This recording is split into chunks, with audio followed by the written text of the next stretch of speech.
बच्चों नमस्ते, सभी को नमस्कार। बताइए, मेरी आवाज़ आप तक आ रही है क्या?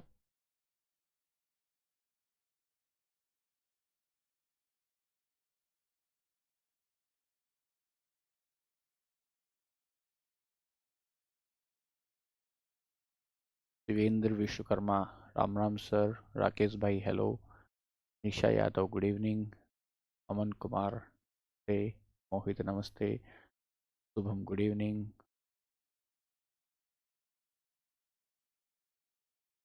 Harshita Maurya good evening. पीयूष नमस्ते। चलिए जी, तो आइए क्लास को शुरू करते हैं। और जैसा कि आपको पता है कि हम लोग फ्यूल पढ़ रहे थे। हाँ पूछो अनुराग भाई। हम लोग ईंधन फ्यूल पढ़ रहे हैं, और ईंधन में हमने चार तरह के फ्यूल को पढ़ने की कोशिश की। पहला फ्यूल हमने उसमें जीवाश्म ईंधन पढ़ा, और जीवाश्म ईंधन जिसे आपने फॉसिल फ्यूल कहा, उसमें हमने पेट्रोल पढ़ा, डीजल पढ़ा और बायोगैस पढ़ी। इस तरीके से हमने कुछ चीज़ें उसमें पढ़ी।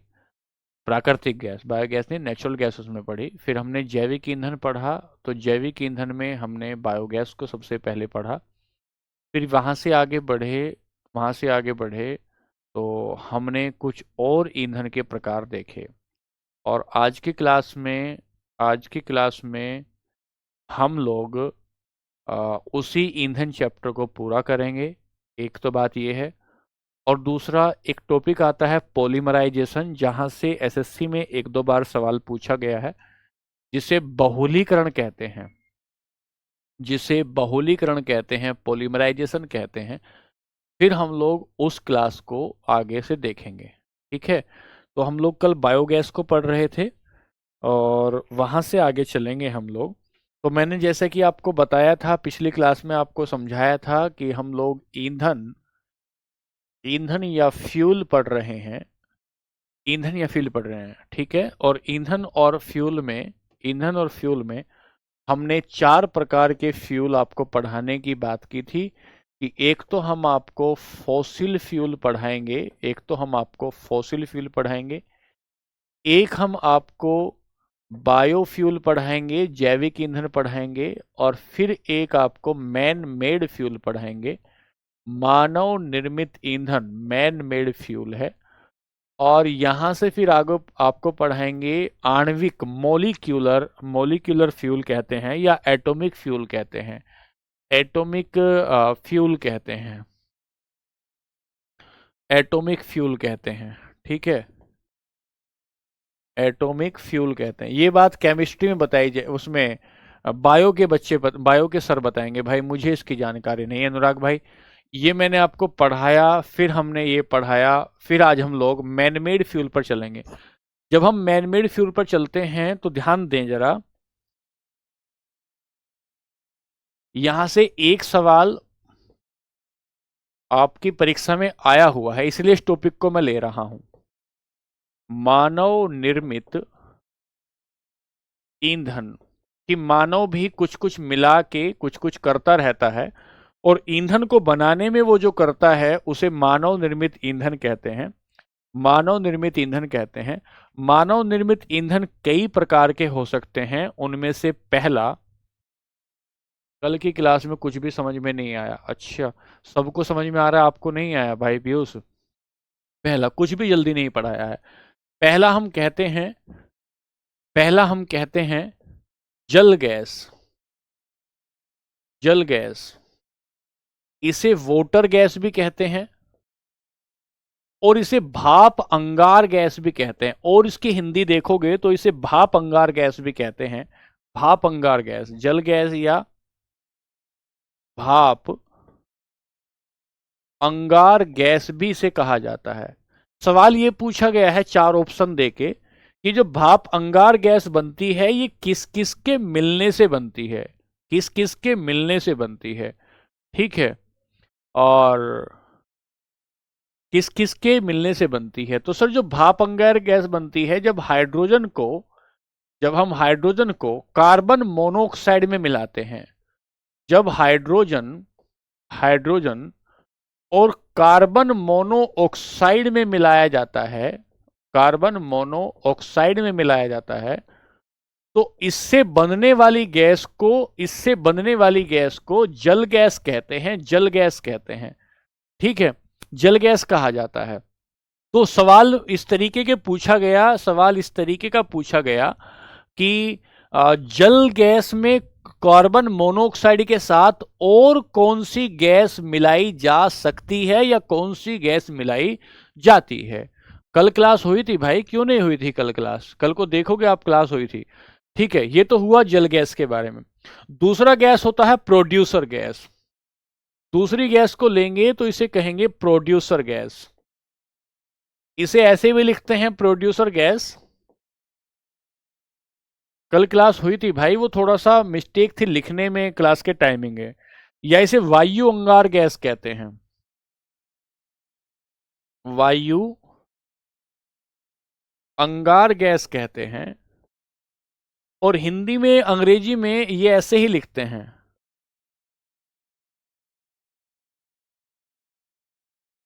Producer gas. Producer gas.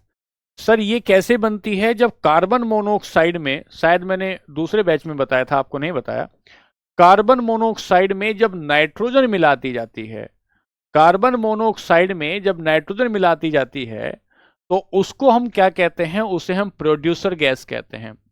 उसे हम लोग प्रोड्यूसर गैस कहते हैं। तो पेपर में सवाल आया है कि प्रोड्यूसर गैस जो होती है उसमें कौन कौन सी गैसों का मिश्रण होता है। तो बता देंगे कि कार्बन डाइऑक्साइड और नाइट्रोजन गैस का जो मिक्सचर होता है, और नाइट्रोजन गैस का जो मिक्सचर होता है उसे हम लोग प्रोड्यूसर गैस कहते हैं, प्रोड्यूसर गैस कहते हैं। एक होती है कोल गैस, एक होती है कोल गैस। तीसरी,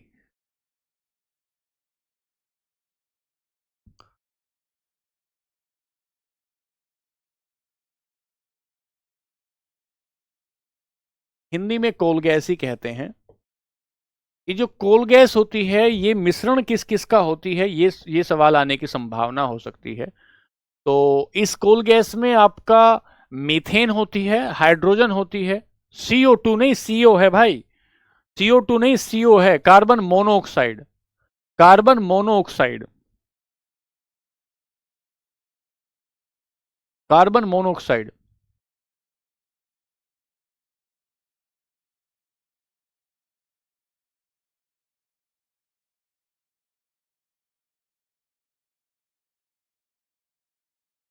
हाइड्रोजन,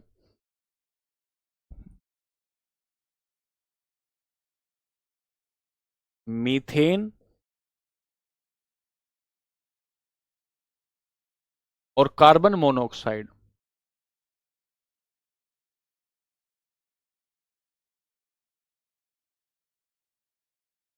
कार्बन मोनोऑक्साइड, इन सब का मिश्रण होती है कोल गैस। कार्बन डाइऑक्साइड लिख दिया क्या? ओहो हो, माफ कीजिएगा, माफ कीजिएगा, माफ कीजिएगा, गलतियां होने से रुक नहीं रही हैं, लगातार गलतियां होती रहती हैं। अब ठीक है भाई।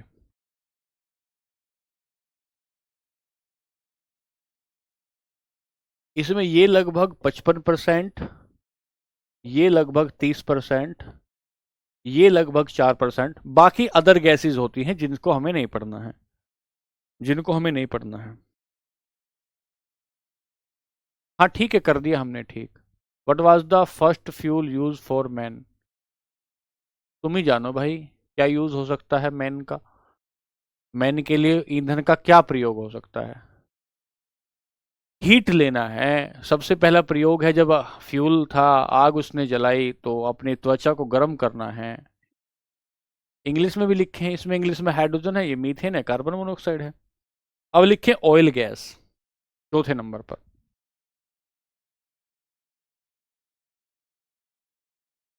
ऑयल गैस, इसे तेल गैस भी कहते हैं, तेल गैस भी कहते हैं। ऑयल गैस को तेल गैस भी कहते हैं, ऑयल गैस को तेल गैस भी कहते हैं। क्या क्या मिलता है? मीथेन, एथिलीन और acetylene. Methane, acetylene,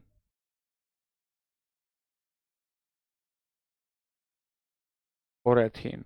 methane, acetylene, acetylene और एथिलीन।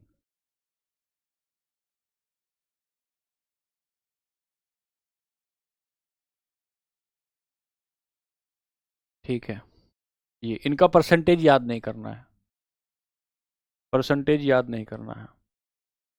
तो प्रोड्यूसर गैस वायु अंगार गैस, कार्बन मोनोऑक्साइड, नाइट्रोजन, ये बताया। यहां से आगे बढ़े, coal gas, hydrogen, methane, carbon monoxide, oil gas हो गया। यहां से आगे बढ़ेंगे तो एक चीज और बतानी है, वो है एटॉमिक फ्यूल।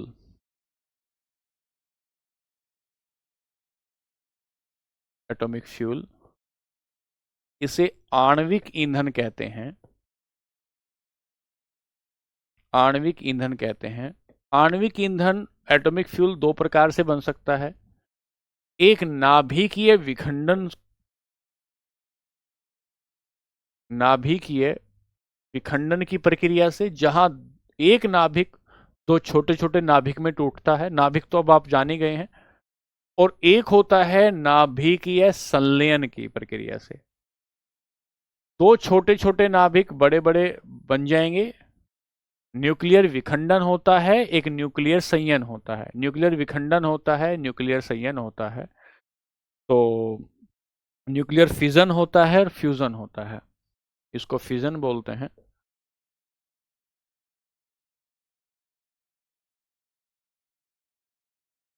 और ये न्यूक्लियर फ्यूजन होता है। न्यूक्लियर फिजन, न्यूक्लियर फ्यूजन होता है।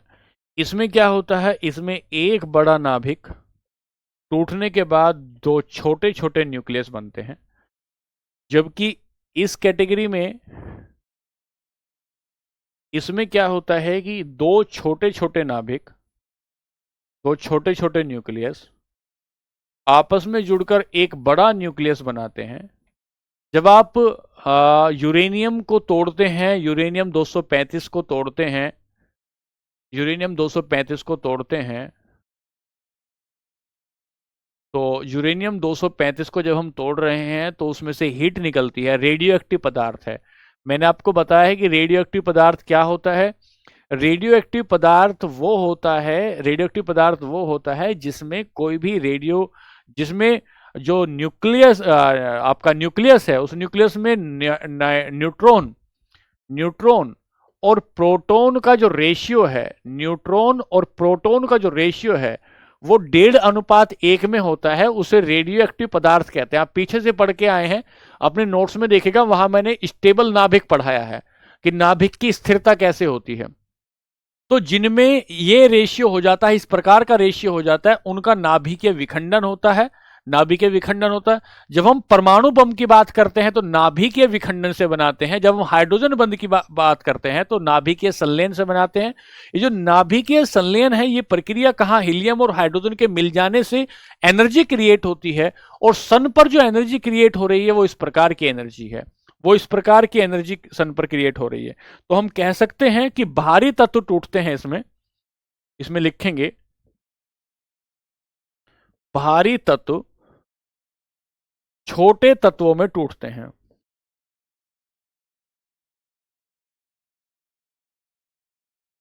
Heavy heavy elements break into small, small छोटे तत्व कहना ठीक नहीं, छोटे कणों में टूटते हैं, छोटे टुकड़ों में टूटते हैं।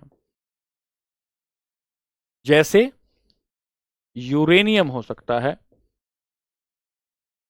यूरेनियम हो सकता है, जैसे थोरियम हो सकता है। इसमें क्या होता है, इसमें हल्के अणु, जो लाइट तत्व होते हैं या हल्के अणु होते हैं, हल्के तत्व आपस में जुड़ते हैं, हल्के तत्व आपस में जुड़ते हैं। जैसे हाइड्रोजन हीलियम में जुड़ सकता है, हाइड्रोजन हीलियम, ये आगे नाभि के विखंडन में आए तो नाभि के विखंडन में जो आप कहेंगे कि नाभि के विखंडन में परमाणु बम, एटम बम, इससे ये प्रक्रिया होती है। जब यहां आते हैं तो हाइड्रोजन बम में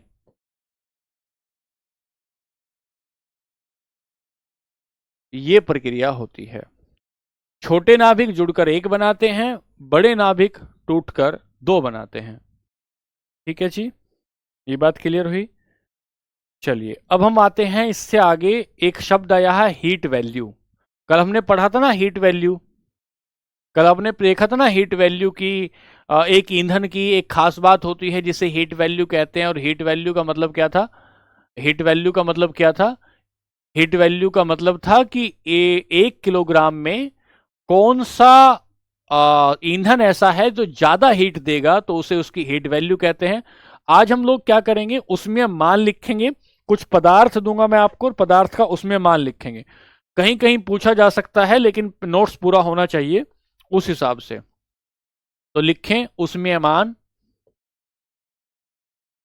उसमें मान, या कहते हैं इसे हीट वैल्यू। हीट वैल्यू, कल कल कहा था ना हमने कि 1 किलो ईंधन में कोई कितनी ज्यादा हीट देता है, कौन कितना ज्यादा प्रकाश देता है, उसे ही हम लोग हीट वैल्यू कहते हैं। उसे ही हम लोग हीट वैल्यू कहते हैं। तो 1 किलोग्राम ईंधन के पूर्ण दहन पर प्राप्त उष्मा की मात्रा को, प्राप्त उष्मा की मात्रा को ईंधन का उष्मीयमान कहते हैं। उष्मीयमान कहते हैं, ईंधन का उष्मीयमान कहते हैं। 1 किलोग्राम ईंधन जलाकर आपको कितनी हीट मिली, कितनी हीट मिली, इसे हम उष्मीयमान कहते हैं।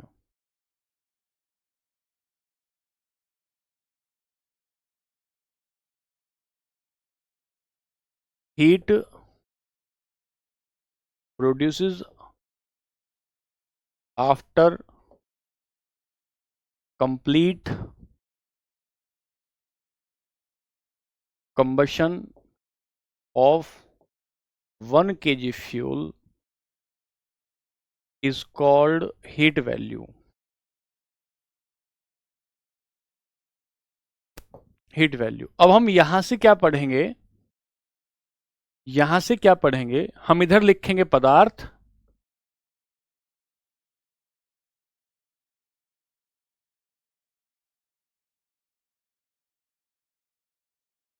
एक तरफ लिख देंगे मैटर, पदार्थ,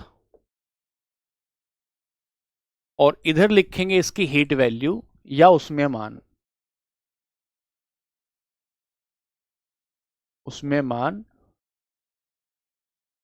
या हीट वैल्यू, हीट वैल्यू। ठीक है सर, तो लिखना शुरू करते हैं।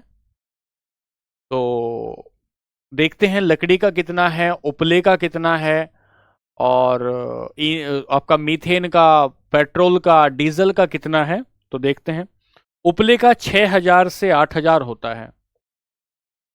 उपले, उपले को क्या कहेंगे अंग्रेजी में, किसको पता है? 6,000 से 8,000 काव डंग से या जो बनते हैं। लकड़ी का जो कहते हैं, लकड़ी का 17,000 से 20,000 के आसपास होता है।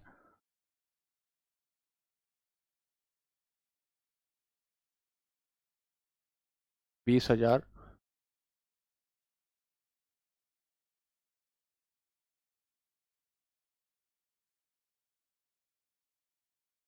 क्लास 100 नहीं हो रहा है। हो जाएगा भाई 100, चिंता ना करें, 100 हो जाएगा।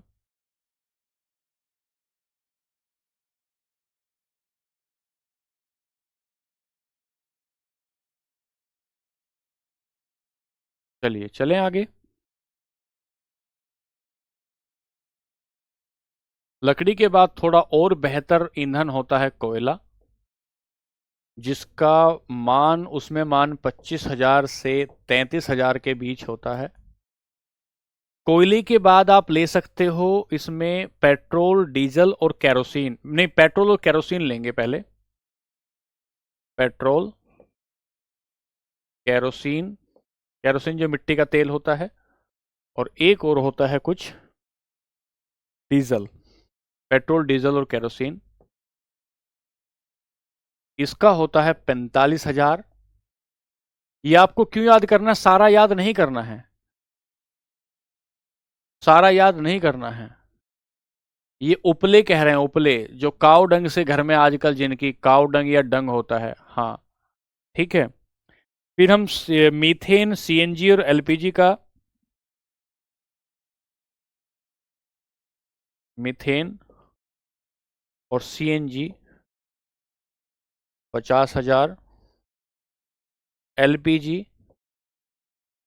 55,000, हाइड्रोजन ये लिखवाना है बस मुझे। इसको लिखवाने तक आपको इतनी सारी प्रक्रिया कराई गई है, लगभग 1.5 lakh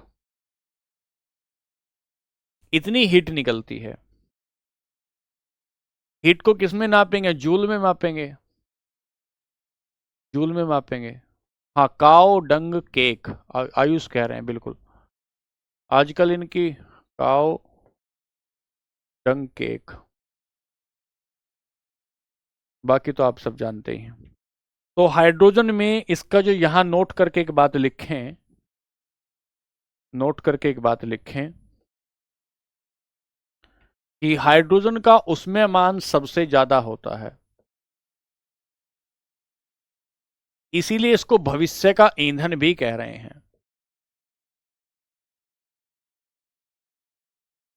the heat value of hydrogen is maximum.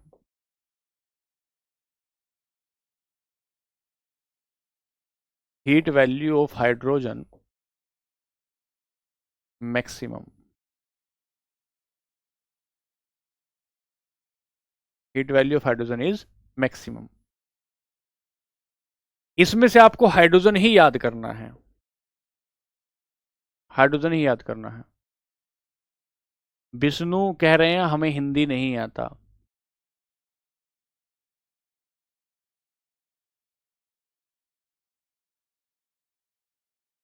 Coal,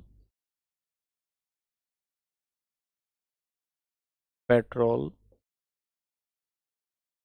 kerosene, diesel, wood, methane, ठीक है भाई।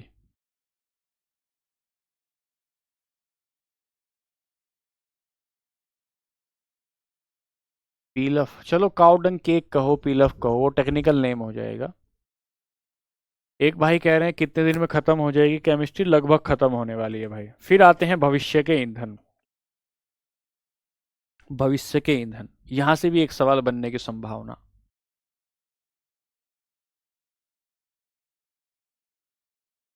भविष्य के, थोड़ा साफ लिखें, इस वीक में खत्म हो जाएगी भाई। भविष्य के ईंधन,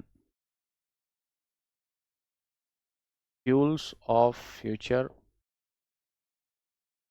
फ्यूल्स ऑफ फ्यूचर। भविष्य के ईंधनों की बात करेंगे तो आपको 3 ध्यान करने हैं। पूछेगा तो आपसे एक ही, एक को तो हम हाइड्रोजन कहेंगे, सवाल तो आपका संभावना है कि हाइड्रोजन से ही आ जाए। एक को क्लैथरेट कहते हैं, क्लैथरेट, हाइड्रोजन, क्लैथरेट। और एक और है जिसे हम लोग गैसोहोल कहेंगे। हाँ, पूरी खत्म हो जाएगी बिल्कुल। और क्या बचेगा भाई? जब पूरी खत्म हो जाएगी फिर देख लेना पूरी खत्म हुई कि नहीं हुई, तभी बात करेंगे आगे। गैसोहोल। सर हाइड्रोजन की खास बात क्या है? 3-4 बातें हैं हाइड्रोजन की। पहला, एक तो जब ये जल जाती है तो जलने के बाद जलने के बाद इससे पानी पैदा होता है, और जब पानी पैदा होता है जलने के बाद ये पानी छोड़ती है, क्योंकि हाइड्रोजन ऑक्सीजन से क्रिया करेगी तो पानी बनेगा, इसलिए पोल्यूशन नहीं होता है, इसलिए पोल्यूशन नहीं होता है। आफ्टर बर्निंग प्रोड्यूस वाटर, ये वाटर छोड़ती है, पोल्यूशन नहीं होता है। एक बात तो ये है, इसलिए इसको भविष्य का ईंधन कह रहे हैं। और दूसरी बात ये है हाइड्रोजन के मामले में कि इसकी हीट वैल्यू ज्यादा, अभी आपने देखा कि इसकी हीट वैल्यू ज्यादा है, उसमें मान इसका ज्यादा है, उसमें मान ज्यादा है, हीट वैल्यू ज्यादा है, उसमें मान ज्यादा है। और एक सबसे खास बात जो हाइड्रोजन के बारे में है वो है कि लिक्विड हाइड्रोजन का यूज रॉकेट प्रपल्सन में होता है, रॉकेट के ईंधन में किया जाता है, ये मत भूल जाना। Liquid hydrogen used for rocket fuel, rocket के ईंधन में, रॉकेट ईंधन में द्रवित पेट्रोलियम का, द्रवित हाइड्रोजन का प्रयोग, द्रवित हाइड्रोजन का प्रयोग किया जाता है, द्रवित हाइड्रोजन का प्रयोग किया जाता है। ठीक है जी, दो बात होगी। फिर लिखेंगे क्लैथरेट। क्लैथरेट क्या है कि जो समुद्र होता है उस समुद्र की तली पर, उस समुद्र की तली पर समुद्र की तली पर बहुत सारी गैस मीथेन इकट्ठा हो जाती है, जम जाती है। सर जम कैसे जाती है? मीथेन तो गैस है, ऊपर का पानी का प्रेशर है, एटमॉस्फेयर का प्रेशर है, तो पानी की तली पर, समुद्र की तली पर जमने वाली जो गैस है, जो अधिकांशतः किसके रूप में होती है? मीथेन के रूप में होती है, उसे क्लैथरेट कहते हैं, क्लैथरेट कहते हैं। तो अगला लिखें,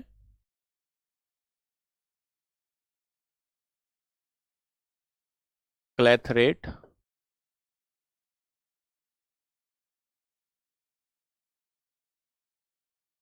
समुद्र की तली में मीथेन के रूप में जमा ईंधन, जमा ईंधन क्योंकि हाइड्रोकार्बन है, कार्बन और हाइड्रोजन के यौगिक के रूप में है तो मिल सकता है। तो तली को क्या कहते हैं? समुद्र की तलहटी में, समुद्र की तली में, तो डिपोजिशन ऑफ मीथेन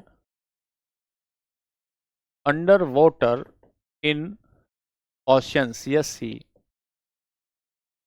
ओशंस या सी, क्लैथरेट। और तीसरा आपने लिखा है अभी, ये गैसोहोल,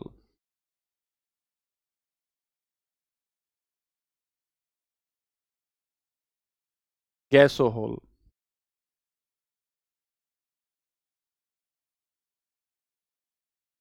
तो जो गैसोहोल है ये भी एक प्रकार का अच्छा ईंधन माना जा रहा है। उसका कारण क्या है? गन्ने के रस में पेट्रोल को मिलाकर बनाया जाता है, गन्ने के रस में पेट्रोल मिलाते हैं।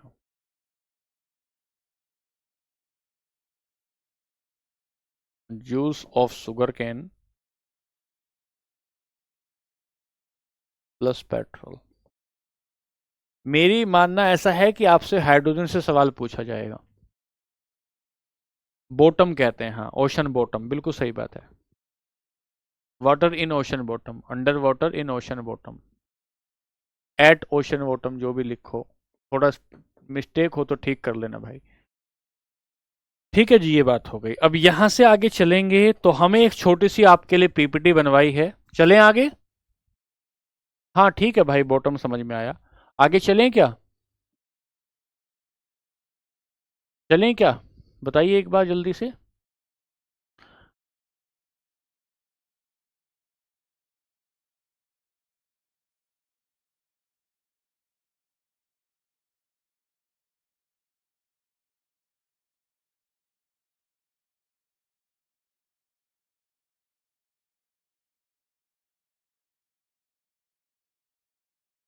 ठीक है, नोट्स, नोट तो कर रहे हो ना आप लोग, नोट तो कर रहे हो ना।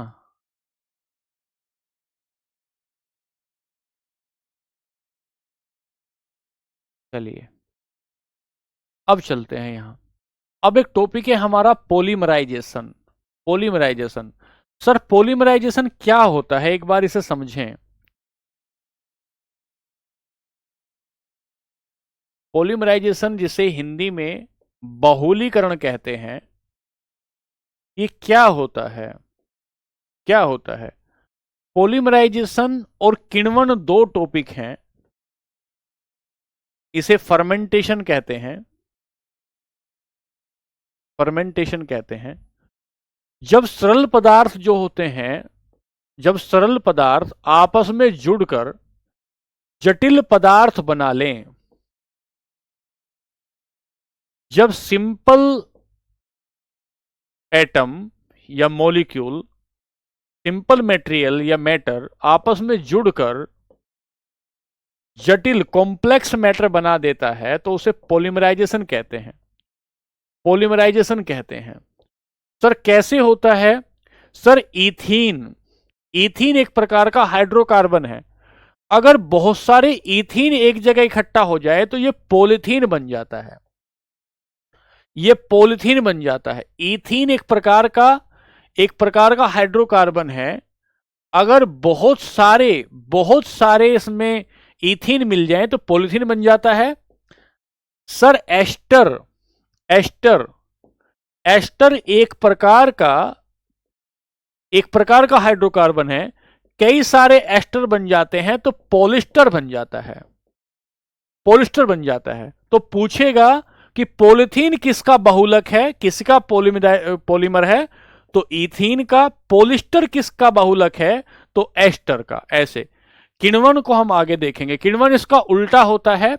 जब जटिल पदार्थ जैसे दूध में है, टूटकर सरल पदार्थ बना देते हैं, टूटकर सरल पदार्थ बना देते हैं, उसे किण्वन कहते हैं। तो आइए पॉलीमराइजेशन में। पॉलीमराइजेशन आपको क्या कह रहा है, वह प्रक्रिया बड़ी संख्या में सरल अणु एक दूसरे से जुड़कर उच्च अणुभार का एक बड़ा अणु बना देते हैं तो उसे पॉलीमराइजेशन कहते हैं। छोटे छोटे अणु मिलकर बड़े अणु बना देंगे तो उसे पॉलीमराइजेशन कहते हैं। पॉलीमराइजेशन के एग्जाम्पल प्लास्टिक है, रेशा है, रबड़ इत्यादि है। एक डेफिनेशन तो ये हो गई। फिर यहां से आगे चले तो प्लास्टिक एक प्रकार का पॉलीमर है, प्लास्टिक एक प्रकार का पॉलीमर है, आप देख रहे हैं। तो आज प्लास्टिक को दो भागों में डिवाइड कर सकते हैं। एक को आप थर्मोप्लास्टिक कहते हैं, एक को थर्मोसेटिंग प्लास्टिक कहते हैं। थर्मोप्लास्टिक वो होता है जब आप उसे टेम्परेचर दोगे तो किसी भी रूप में तब्दील कर लोगे। थर्मोसेटिंग प्लास्टिक होता है एक बार टेम्परेचर देके जहां ढल गया, उसके बाद नहीं ढलेगा। जैसे हमारा सॉकेट होता है, बिजली का सॉकेट होता है, जैसे हमारे जो कुकर के ऊपर हत्ता लगा होता है, वो थर्मोसेटिंग प्लास्टिक है। तो हमने कहा कि प्लास्टिक एक प्रकार का पॉलीमर है, ये आपने देखा। यहां से देखने पर प्लास्टिक दो प्रकार का होता है। एक होता है थर्मोप्लास्टिक, थर्मोप्लास्टिक वो होता है गर्म करने पर जो मुलायम हो जाए उसे थर्मोप्लास्टिक कहते हैं। इसका रिसाइकल हो जाना इसका आसान होता है, इस प्लास्टिक का रिसाइकल होना बड़ा आसान होता है। इसके कुछ एग्जाम्पल हैं, जैसे पॉलीथीन है। पॉलीथीन में क्या होता है कि आप उसको बचपन में उसको जला जला के उसकी गेंद बनाया करते थे।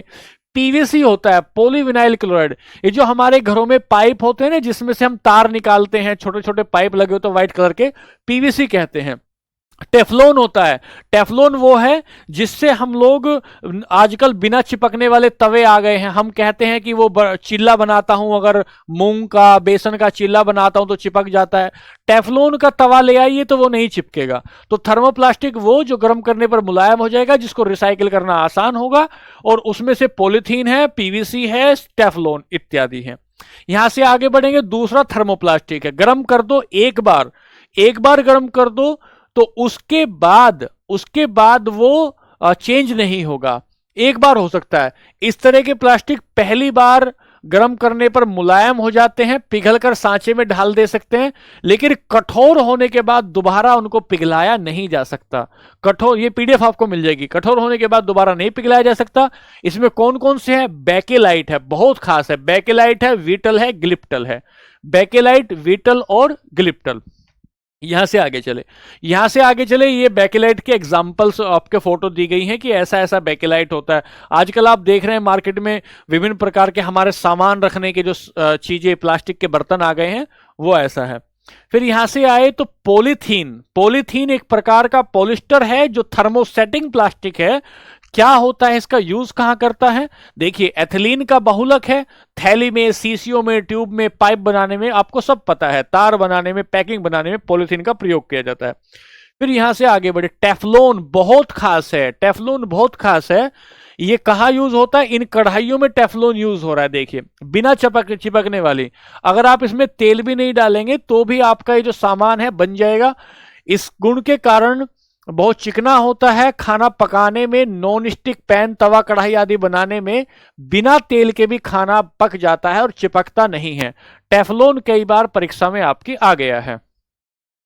ठीक है सर, यहां से आगे बढ़ेंगे तो अगला है पॉलीविनाइल क्लोराइड, पीवीसी। पीवीसी के पाइप देख रहे हो, मैंने अभी भी बताया कि विद्युत के अचालक होते हैं भाई, प्लास्टिक है तो विद्युत तो इसमें जाएगी नहीं, इसीलिए इसके सॉकेट वगैरह बनाए जाएंगे भाई। जो हमारा स्विच होते हैं या जो प्रेस का स्विच होता है, बोर्ड होता है, वो सब पाइप बनते हैं, ग्रामोफोन बनते हैं, रेनकोट बन सकता है, जल रोधी वस्तुएं बन सकती हैं, खिलौने, बाल्टियां बन सकती हैं, नाव के पाल वगैरह बनाए जा सकते हैं इससे, पॉलीविनाइल क्लोराइड से। पेपर में पूछा गया सवाल है, कुछ समझ रहे हो कि नहीं भैया? कुछ समझ पा रहे हो? ये ठीक है क्या? ये चित्र वगैरह ठीक लग रहा है तुम्हें? पहली बार क्लास में चित्र देखने को मिला, अच्छा लग रहा होगा आंखों को। क्यों भाइयों, मेरे प्यारे भाइयों?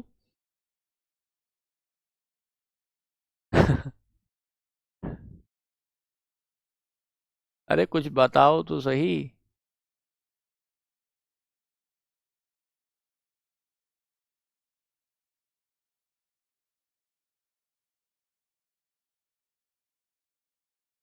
शिवम, पूरा हो जाने दो तो, थोड़ा धीरे, ठीक है भारती? तीन चार बच्चे बड़े नादान नालायक हैं, बड़े पापी बालक हैं, तीन चार बालक हमारी क्लास में। नादान हैं, अभी बालक हैं। नियोप्रीन और पॉलीक्लोरोप्रीन, अगर कहीं भी पीछे प्रीन लगा हो ना, कहीं भी पीछे प्रीन लगा हो, नियोप्रीन लगा हो, आइसोप्रीन लगा हो, और ये पूछे कि ये किसका बहुलक है, तो बता देना ये रबड़ है। ये क्या है? ये रबड़ है, ठीक है। तो क्लोरोप्रीन उच्च बहुलक होता है, एक प्रकार का आर्टिफिशियल या सिंथेटिक रबड़ होता है।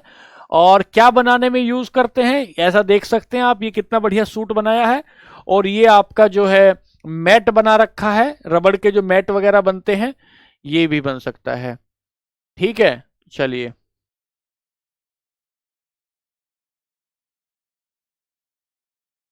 हाँ, स्पीड कर तो दी, कम तो कर दी भाई।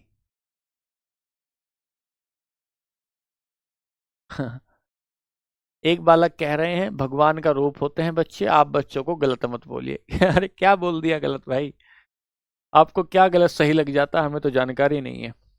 नाइलॉन, नाइलॉन सबसे पहला रेशा है। ये सवाल कई बार आने की संभावना रहती है कि सबसे पहला बनाया गया जो रेशा होता है, सबसे पहला बनाया गया जो रेशा होता है, वो नाइलॉन है। ठीक है सर।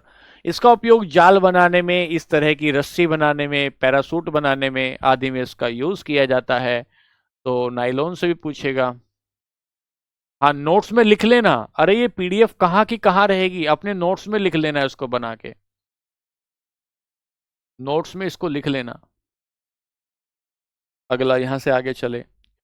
बैकेलाइट, ये सवाल कई बार आया है आपके पेपर में।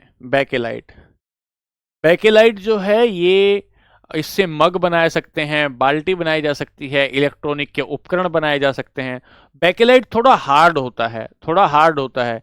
ये वो ही है जो आपके, मैं बता रहा था ना आपको अभी, जो काले काले कलर का होता है, वो जो आपका कुकर वाला जो हत्ता होता है वो बेकेलाइट का बना होता है। ठीक है भाई। तो उपकरण बनाए जा सकते हैं, कैबिनेट मतलब सॉकेट बनाए जा सकते हैं, सॉकेट बनाए जा सकते हैं इससे। ठीक है। और ये आप देख रहे हैं इस तरह का कुछ साफ आपको दिख रहा होगा।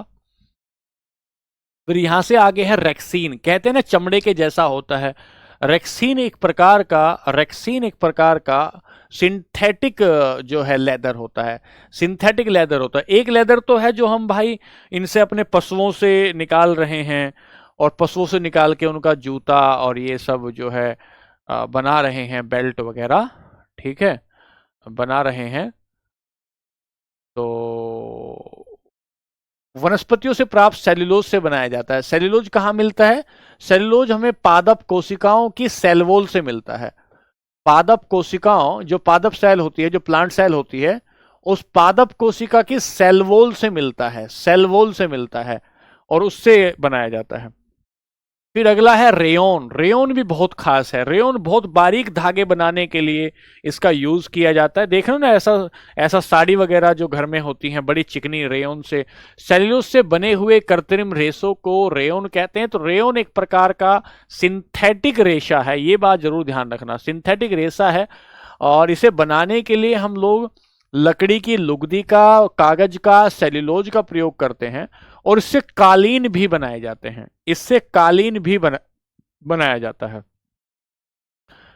ठीक है, जिससे कालीन भी बनाया जाता है। अगला है पॉलिस्टर। पॉलिस्टर, ऐसे आप देख रहे हैं ये पॉलिस्टर, जो पेंट वगैरह आप कपड़ा देखते हैं बहुत चिकना, ये भी एक प्रकार का सिंथेटिक रेशा है। इसका विकास इंग्लैंड में हुआ था। और नाव के पाल वगैरह बनाने में जो यूज किया जाता है वो पॉलिस्टर का यूज किया जाता है। ठीक है। फिर है पॉलीकार्बोनेट। पॉलीकार्बोनेट बहुत खास है, यूपीएससी में एक सवाल आया था यहां से, विसफेनोल से, क्योंकि एक प्रकार का कठोर प्लास्टिक होता है और ये विसफेनोल के पॉलीमराइजेशन से बनता है। विसफेनोल का जो पॉलीमराइजेशन होता है, मतलब बहुत सारे विसफेनोल के जो अणु होते हैं या तत्व होते हैं, एक जगह जब मिल जाते हैं मॉलिक्यूल, तो विसफेनोल बनता है। इससे दूध की बोतलें बनाई जाती हैं और अन्य वस्तुओं का निर्माण किया जाता है। ध्यान ये रखना है कि एक प्रकार का टॉक्सिक केमिकल है, एक प्रकार का टॉक्सिक केमिकल है, और इससे नुकसान हो सकता है। टॉक्सिक केमिकल है और इससे नुकसान हो सकता है, हार्मोन का कैंसर जन्य होता है। तो पॉलीकार्बोनेट जो विस्फेनोल, ये बस यहां तक ध्यान रखना है।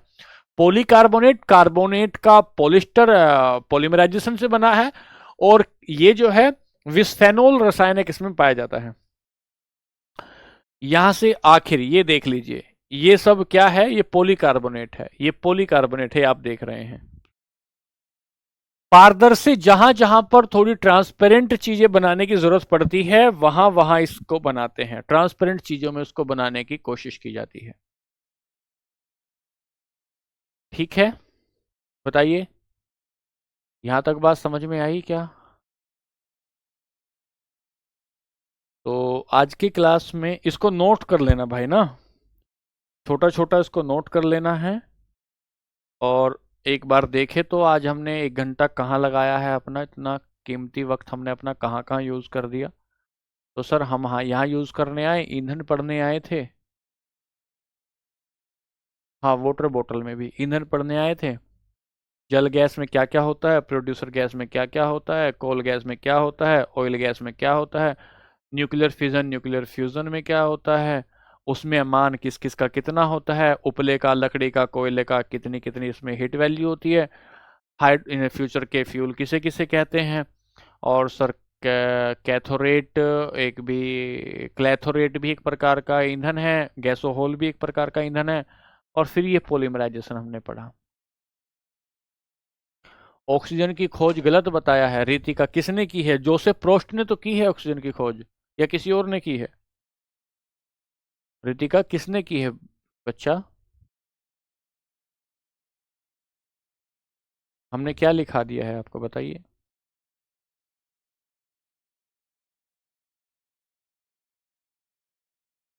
वो आपके पेपर में नहीं आता ऋषभ भाई, पैरामैग्नेटिक डायमैग्नेटिक।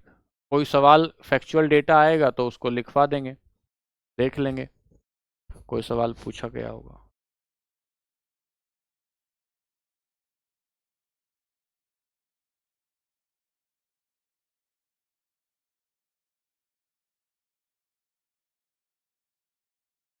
जोसेफ प्रोस्ट ने किया, हाँ। अच्छा, डेट कुछ ऊपर नीचे है क्या?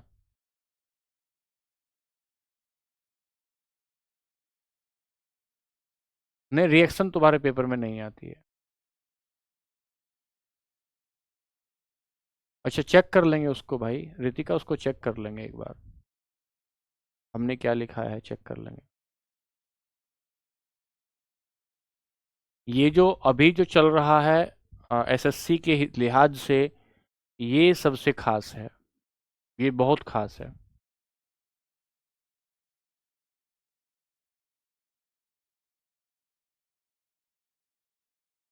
अच्छा, 70-74 है। उसको करेक्ट कर लीजिएगा सभी बच्चे, करेक्ट कर लीजिएगा, 70-74 है। उसको करेक्ट कर लीजिएगा, 70-74। हो सकता है मिस्टेक से वो डेट्स में कुछ मिस्टेक आ गई हो और वो आपको लिखा दिया हो।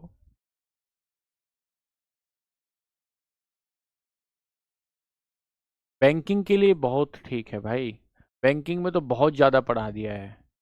इससे तो आप कोई भी एग्ज़ाम दीजिएगा, अब आपको केमिस्ट्री समझने में दिक्कत नहीं आएगी। हालांकि अभी आप और 2-3 दिन क्लास करेंगे, उसके बाद बात करेंगे।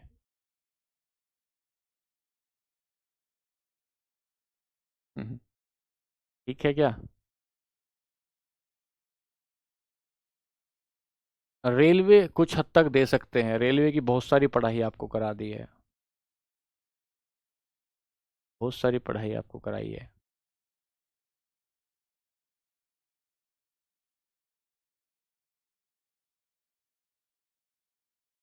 अच्छा, अपलोड देख हो जाएगी, अपलोड कपिल तिवारी हो जाएगी।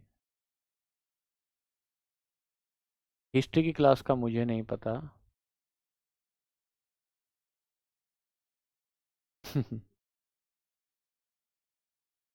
एसएससी में तो पीयूष हिस्ट्री इसके साइंस के कम ही सवाल आते हैं, एसएससी में तो कम ही सवाल आते हैं। लेकिन एक एक सवाल क्योंकि महत्वपूर्ण होता है, इसलिए थोड़ा सा डिटेल में कराया जाता है, वरना तो केमिस्ट्री के कम ही सवाल आते हैं। हाँ, जीडी वगैरह में तो हो जाएगा भाई, आराम से हो जाएगा।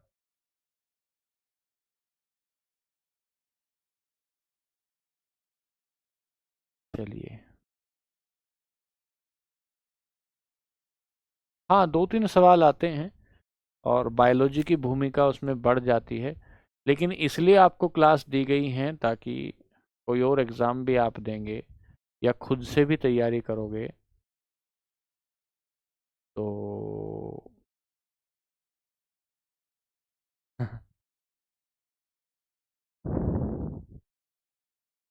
हाँ, दे सकते हैं अनिल भाई। चलिए फिर चला जाए। अब आप जो है पता नहीं क्या क्या कह रहे हैं। इसको साइंस को पढ़ लेंगे तो हो जाएगा, बहुत सारी चीज़ें हो जाएंगी, ढंग से पढ़ लोगे। और कोई भी कोई भी आप, जो भी आपके पास कोई किताब हो, जैसे ल्यूसेंट वगैरह या कोई अन्य किताब जो भी आपके पास साइंस की हो, तो अब आपको तकलीफ नहीं आएगी मेरे हिसाब से। अब आपको पढ़ने में तकलीफ नहीं। अभी हम 2-3 चैप्टर और करेंगे। सुनिधि कह रही हैं सर एक बार मेरा नाम ले दो, ले दिया सुनिधि जी आपका नाम, खुश रहिए आप। ठीक है, चलो फिर चला जाए, कल मिलते हैं और फिर आगे अपनी क्लास को बढ़ाते हैं। ठीक है?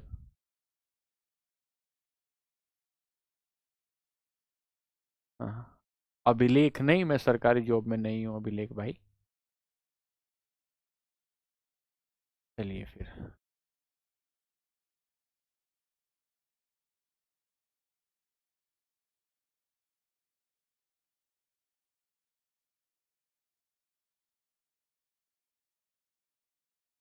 ठीक है, आज के लिए नमस्ते। खुश रहिए, खूब खुश रहिए, आनंदित रहिए। नमस्कार।